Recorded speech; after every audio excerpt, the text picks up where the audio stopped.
बंगाल के मुर्शिदाबाद में 11 अप्रैल को भड़की हिंसा में 3 लोगों की मौत हो गई थी और इस पर अब राज्यपाल ने केंद्रीय गृह मंत्रालय को अपनी रिपोर्ट सौंप दी है। इस रिपोर्ट में अनुच्छेद 356 का हवाला दिया गया है। अनुच्छेद 356 मतलब राष्ट्रपति शासन। तो क्या पश्चिम बंगाल में अब राष्ट्रपति शासन लगने वाला है? जानने के लिए वीडियो के लास्ट तक जरूर बने रहिए और जिन्होंने भी मेरे यूट्यूब चैनल को सब्सक्राइब नहीं किया है फटाफट वो कर लीजिए।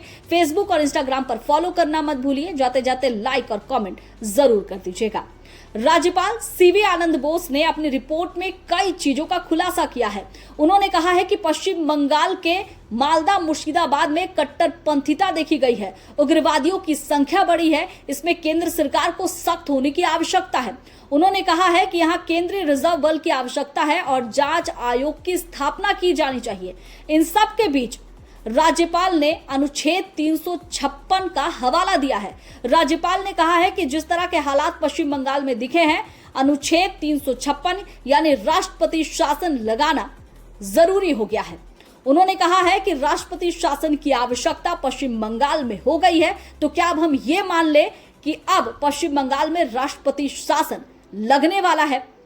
इसके साथ ही राज्यपाल ने यह भी कहा है कि पुलिस की भूमिका भी निष्क्रिय रही है, क्योंकि अगर पुलिस चाहती तो इसको किसी भी हद तक कंट्रोल कर सकती थी, पुलिस के हाथ में था, लेकिन पुलिस ने किसी भी तरह की अपनी भूमिका नहीं निभाई। नतीजा ये प्रदर्शन और भी उग्र रूप होता चला गया।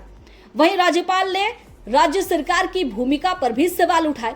उन्होंने कहा कि 8 अप्रैल को जब वक्फ विधेयक कानून पास हो गया, वक्फ कानून बन गया, उसी दौरान राज्य सरकार ने मालदा मुर्शिदाबाद, जो कि बांग्लादेश से सटा इलाका बताया जा रहा है, जहां पर हिंदू अल्पसंख्यक है, इस इलाके में इंटरनेट सेवा बंद कर दी थी। यानी राज्य सरकार को पहले से ही पता था कि इस इलाके में हिंसा हो सकती है।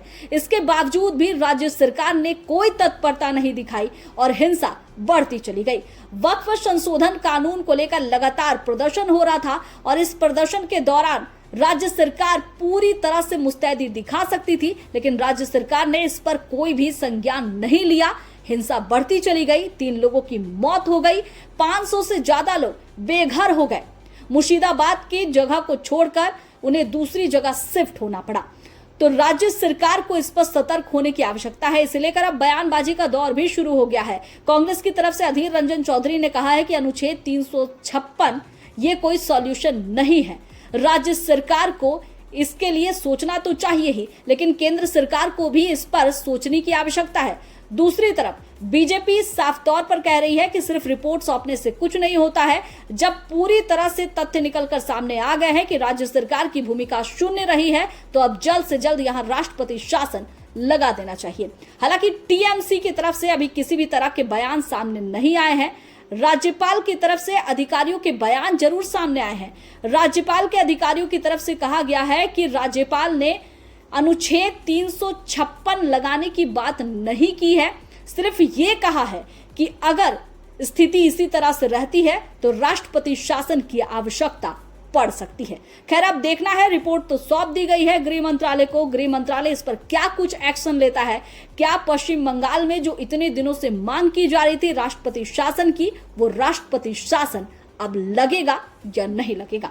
मेरा ये वीडियो आपको कैसा लगा कमेंट करके जरूर बताइएगा।